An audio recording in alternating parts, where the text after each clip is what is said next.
So I wasn't really planning on doing a review or anything like this of the sort of The Rise of Skywalker, but I've been thinking so much about this movie ever since I saw it last night, and I've been reading some reviews, I've been watching some reviews, and everybody is just talking about this movie right now, and I just kind of wanted to get into the conversation with them. I went into this movie last night knowing one thing: the Rotten Tomato score, which when I heard about it for the first time, it was a little disheartening.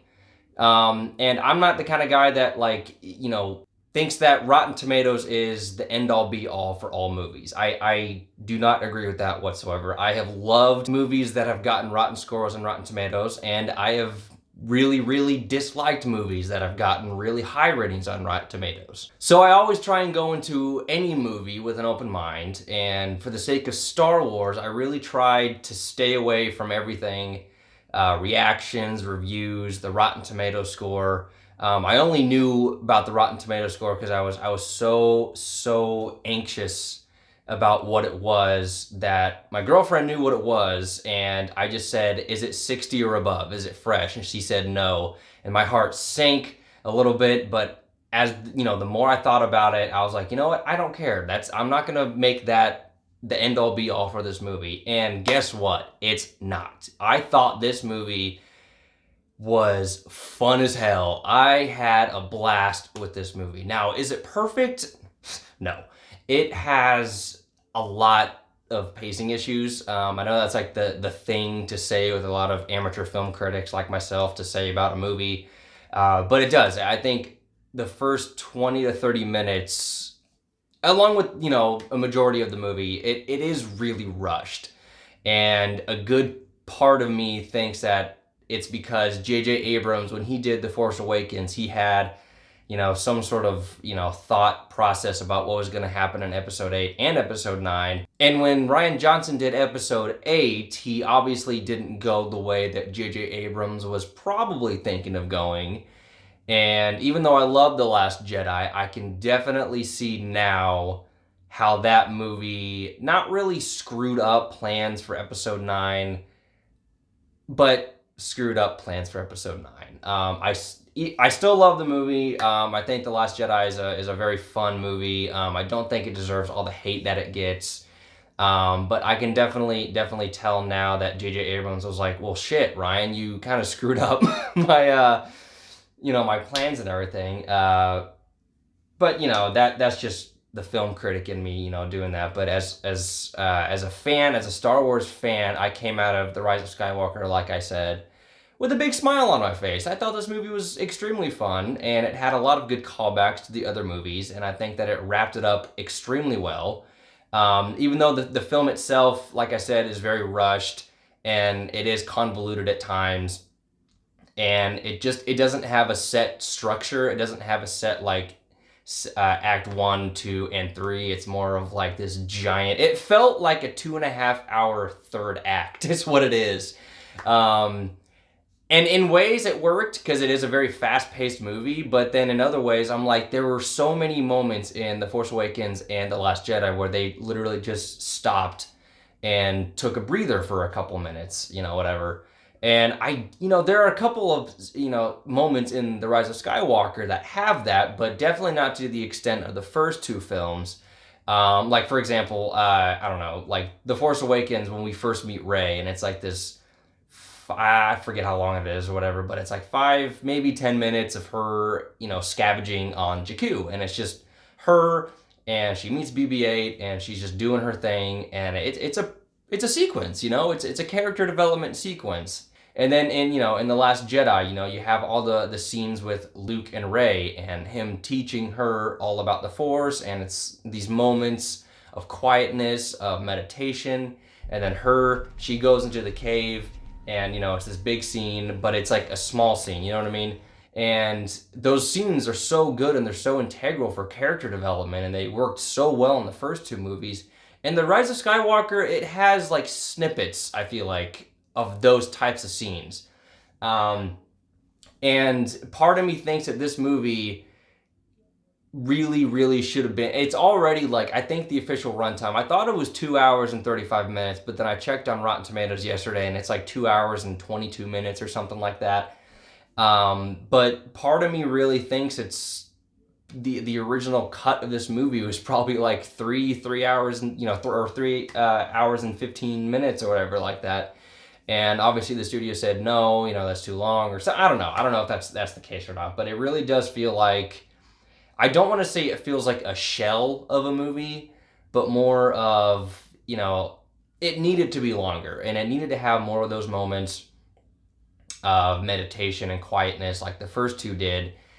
And it just kind of didn't. And when they had hints of it, or when they actually did do scenes of quietness and all that, it was like very short, and then it just went straight into another action scene. And that's another like problem, I guess, with the movie. As you could say, it's a problem, even though it's really fun to watch. Like the action scenes in this movie are insanely exciting, and I loved every single one of them. I mean, J.J. Abrams, say what you will about him, he's a really good director when it comes to action, and these set pieces are incredible. But it just feels like the majority of the movie is just action scene, action scene, action scene, little exposition, action scene, or not exposition, but you know what I mean. There is a lot of exposition in this movie where it's like, we need to get to here and we need to get to there, and it's just they talk a lot, and it's like really quick paced. And a couple of times it's like they said something and I was like, wait, what did they say? And I wish I could have like rewound it. That would have been the part in the movie, if I was watching it at home, I would have definitely rewound it. It would have been like, what did they say? I need to go back and do that. But no, but I mean, that's my really only problems with the movie. I wish I could talk about spoilers right now, but the movie literally just came out technically last night today. So I might hold off for another week or so to do a spoiler talk. I'm going to go see the movie again at some point, obviously. Probably this weekend, maybe like next week. I really want to see it again so that I can actually do, like I said, a spoiler review and go into depth of what I liked and what I disliked. But as of right now, this movie is fun as hell, all right? Don't go into it thinking it's going to be an absolute masterpiece. Don't go into it thinking it's going to be like this perfect movie, whatever. Don't go into it thinking that, it's not. So if anything, go into it with a little bit lower expectations so that if anything, you'll come out of the theater with a smile on your face thinking that went above my expectations. There are definitely some interesting choices in the movie that I liked, really loved a couple of them, and then there was one near the end which I'll go into in my spoiler review that did not like, thought didn't need to be in the movie. It was shoehorned in, and whatever. I will go into that. You probably already know what I'm talking about. Maybe you don't. I see a lot of people on YouTube being like, you know what I'm talking about when I'm talking about this, and I'm like, do I really though? But no, you might know what I'm talking about. There's a certain interaction between two people at the very end of the movie that did not vibe with me because the first two movies didn't set it up. Whatever. It happened. It's canon now. There's nothing I can do about it except for, write a petition to make Disney rewrite The Rise of Skywalker like so many people did with The Last Jedi.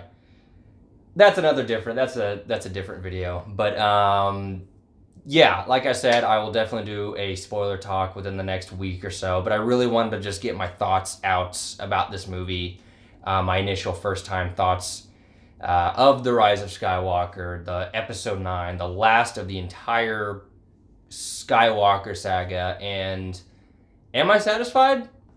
Yes, I am satisfied. It's not a perfect movie. Like I said, I do have a couple problems with it, but as a Star Wars fan, yes, I am satisfied. So I can safely say that. I'm very happy that I liked this movie as much as I did, and I was listening to the soundtrack today and thinking about just the certain beats in the movie and what they did, and the boldness of some of the choices that they made, and it vibed with me. It might not vibe with you, whatever. I am very happy that the audience score right now on Rotten Tomatoes is like an 88 or something like that. I'm very, very excited about that. It's kind of funny though, I mentioned this last night, it's flip-flopped from The Last Jedi, because The Last Jedi has like a 91% critic score and like a 40-something% on the audience score, and now it's flip-flopped. Now it's like 56%, 58, whatever on the critic score for Rise of Skywalker, and now it has an 88% on the audience. So I'm like, all right, so I'm guessing J.J. Abrams did his job with the fans. You know, it is a very fan-based movie that I really, really enjoyed. I do love this film. As a Star Wars fan, I love this film. As a film critic, it's pretty good. Well, not pretty good, but it's very fun, very fast-paced, and I did really, really enjoy it, like I said. So yeah, I think that's all I got to talk about. I will go definitely more into depth into my spoiler review when I come to that. Yeah, have you guys seen the Rise of Skywalker? What did you think about it? I'd love to hear your thoughts. And if you're gonna comment, keep it non-spoiler, please. I don't want anybody watching this video going down to the comments and seeing, you know, a spoiler or something like that. So just keep it non-spoilerish. Non-spoilerish. Again, I keep on making up words. But yes, thank you for watching, and as always, thanks for watching.